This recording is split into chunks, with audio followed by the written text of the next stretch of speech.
Saudara-saudari terkasih, apakah saudara sudah memulai hari ini dengan penuh sukacita dan punya niat untuk berbuat baik meskipun kecil? Semoga Tuhan memberkati niat baik saudara. Salah satu ciri para guru rohani atau orang-orang spiritual adalah mereka mempunyai pandangan yang cukup luas dan mendalam, baik terhadap sebuah peristiwa ataupun terhadap pribadi seseorang. Maka seringkali mereka didatangi oleh banyak orang untuk menanyakan sesuatu.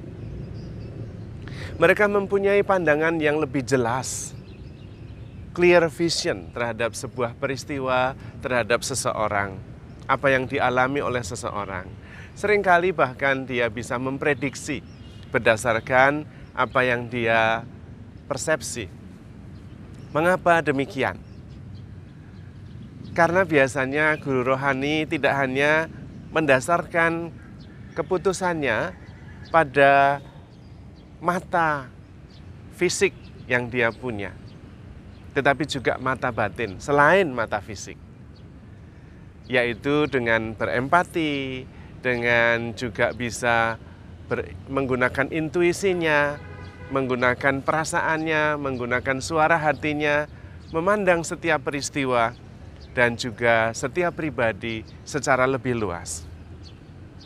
Cara pandang yang jelas dan dari berbagai sudut ini membuat para guru rohani ini mempunyai pandangan yang stabil, hidup lebih tenang karena memandang dari berbagai macam segi, tidak mudah terombang-ambing oleh kejadian maupun juga oleh pendapat orang. Salah satu kesulitan kita mempunyai pandangan luas adalah kita terlalu melekat pada badan kita dan juga pada pikiran kita. Kita kurang mampu mengambil jarak sehingga kita tidak mempunyai sudut pandang yang cukup lega. Kebanyakan para guru rohani melihat apa yang orang lain tidak melihat, mendengar apa orang lain yang tidak mendengar. Karena memang lebih terbuka hatinya, perspektifnya, persepsinya juga.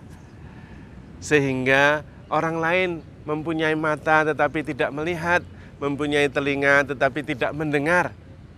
Tetapi para guru rohani ini justru mengerti, melihat apa yang orang lain tidak lihat.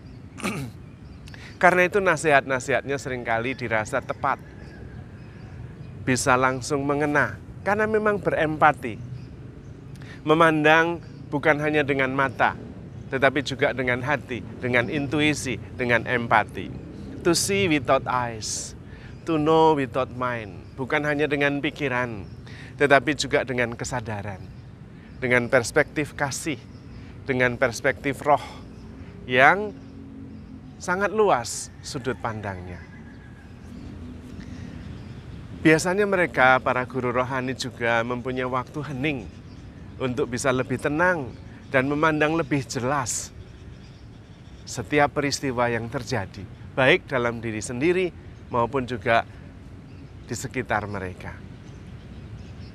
Mereka juga bisa berempati dengan Tuhan sendiri, sehingga mempunyai relasi yang begitu dekat, sehingga bisa mengetahui kira-kira Tuhan menghendaki apa, berdasarkan relasi, berdasarkan empati.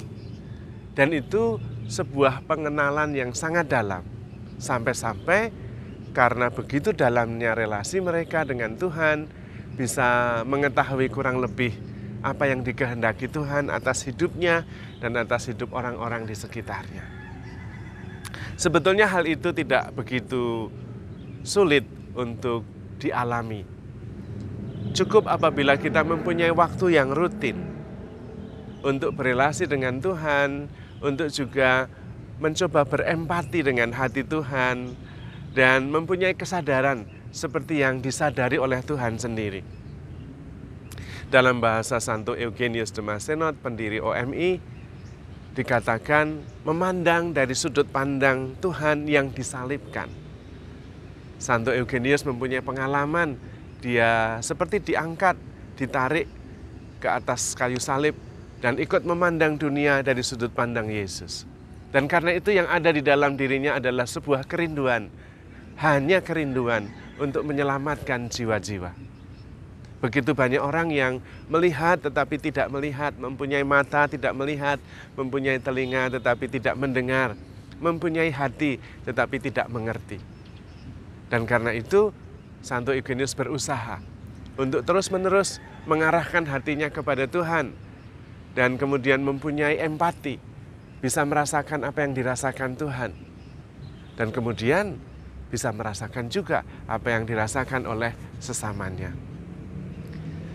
Yang jelas, Santo Eugenius menjadi sebuah teladan bagi kita ketika dia bisa merasakan apa yang dirasakan hati Tuhan hanya mempunyai perasaan cinta kepada kita. Kita begitu dicintai, tanpa syarat, tanpa catatan, sepenuhnya, tanpa batas, hanya cinta. Hanya kadang-kadang kita kurang mampu memahaminya. It's too good to be true menurut kita. Bisa-bisanya Tuhan begitu mengasihi kita. Bisa-bisanya Tuhan sampai mau menyerahkan nyawa untuk kita.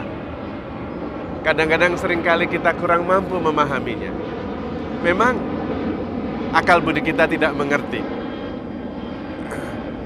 Karena cinta tidak bisa dipahami dengan akal budi. Tetapi dengan empati, dengan mata batin, dengan kesadaran.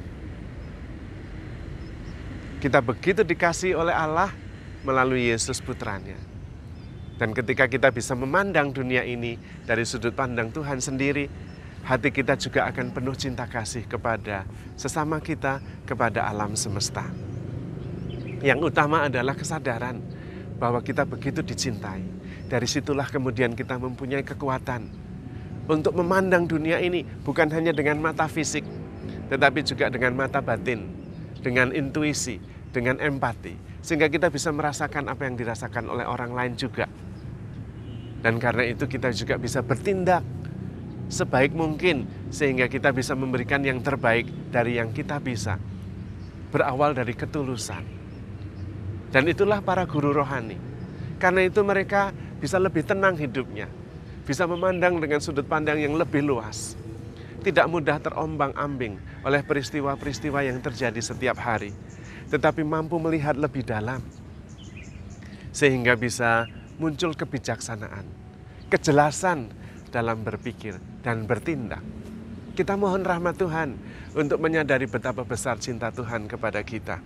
Sehingga kita mempunyai dasar hidup yang lebih stabil dan bisa mempunyai pandangan yang lebih jelas terhadap setiap peristiwa yang kita alami. Dan kita selalu bisa bersyukur karena kita menemukan Tuhan yang selalu hadir dan mencintai kita. Maka handle yourself with care because you are loved. Tuhan memberkati.